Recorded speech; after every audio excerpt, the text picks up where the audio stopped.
Hi there, this is our first example in our Chapter 14 PowerPoint on slide 19. And this task is asking us to identify each of the following as an acid or a base, either name it or write the formula. So first up we have H3PO4. So the most basic or easy way to recognize if something is an acid or a base is typically, if it's an acid, it's going to start with an H ion, that's the hydrogen ion. And if it's a base, it's going to end in the hydroxide ion, that OH. And that's one of our polyatomic ions that we learned way back in chapter, I don't even remember. So our first guy starts with an H, so therefore it is an acid, which means we're going to name it as an acid. When we were learning how to name compounds, we did not actually really go into how to name acids. They actually have their own special naming system. So this acid, the first one, H3PO4, is considered an oxy acid because it contains a polyatomic ion that has oxygen. This PO4, not sure if you recognize that, but that is the phosphate ion. So written separately, it's PO4 and it's got a 3- charge, which is why we have 3 hydrogens written out in front, because hydrogen in a compound typically has a +1 charge, so we need 3 of them to balance out the -3 charge of our phosphate. So for oxy acids, what we do is we're going to take the polyatomic ion name. So we already said it's an acid. I'm going to draw a line till we end that thought. This is the phosphate ion. And for acids that contain polyatomic ions, ions that end in 8, you change that ending, you swap that out for ic acid.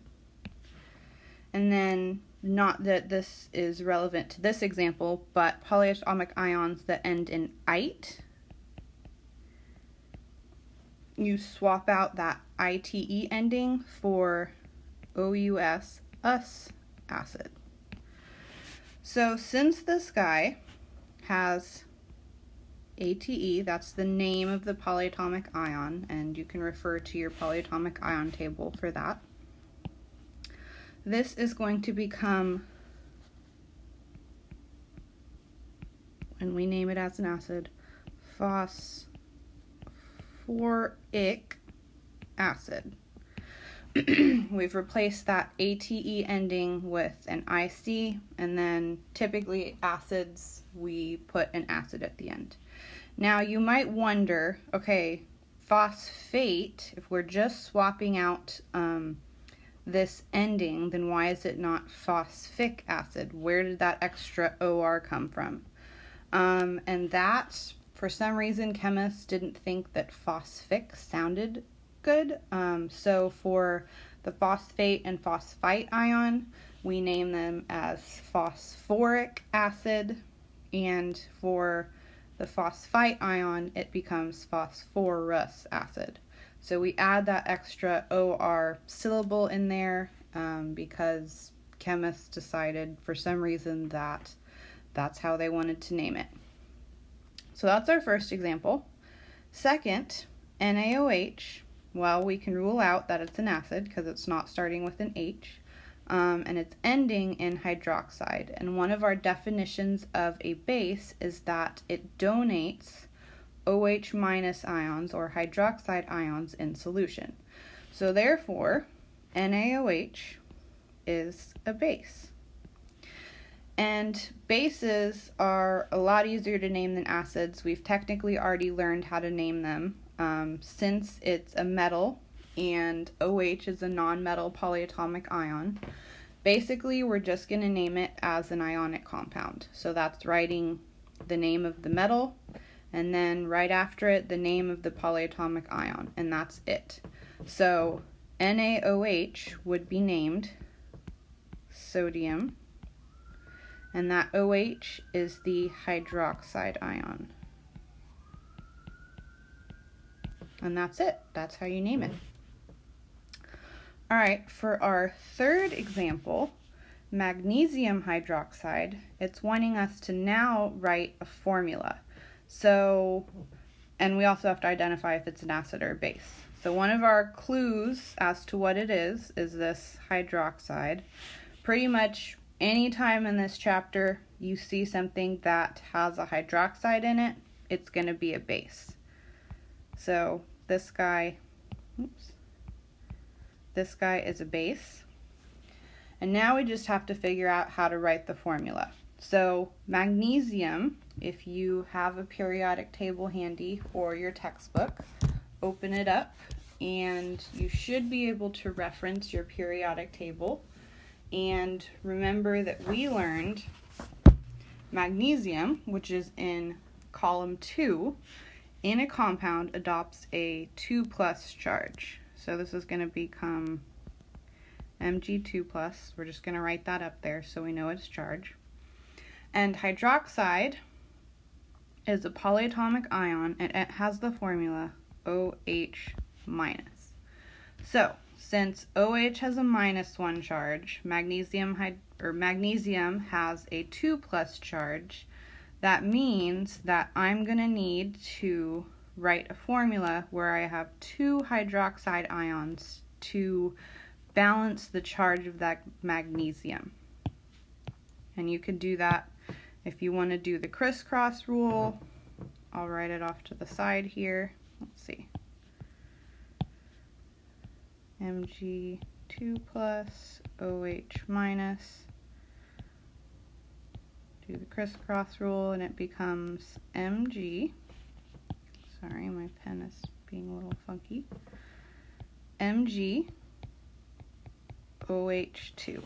And don't forget, because OH is a polyatomic ion, we have to write parentheses around it, because otherwise it would just be saying we had 2 hydrogens and not 2 OHs. So formula for this, Mg OH parentheses 2. And our last example, you can pretty much tell by the name, acid. So therefore we can identify it as an acid. And this guy, some clues to help us figure out the formula. Anytime you have hydro and ic, that means that the acid only contains 2 elements. And one of them, because it's an acid, is hydrogen. So the hydro, that comes from hydrogen. So hydrogen is H+. And the brome is from bromide or bromine. If you look at your periodic table, bromine is in column 17. It's a halogen. And in a compound, it has a -1 charge. So if I have H+ and Br-, they both have equal and opposite charges. So therefore my formula is HBr. And it's as simple as that. So the reason that it's named hydrobromic acid is because that's how we name, they're called binary acids, meaning they only contain 2 elements. So anytime you just have 2 elements, you name it hydro, whatever element root is, ic acid. So like if we had HCl, it would be hydrochloric acid. If we had HI, it would be hydroiodic acid, and so on and so forth. So it's dependent for acids what type you have. If you have one that contains a polyatomic ion, you do this 8 to ic acid rule and 8 to us. If you have something that only contains two elements, hydrogen and maybe a halogen, it's hydro, root name, acid. And there you have it. That is the example on slide 19.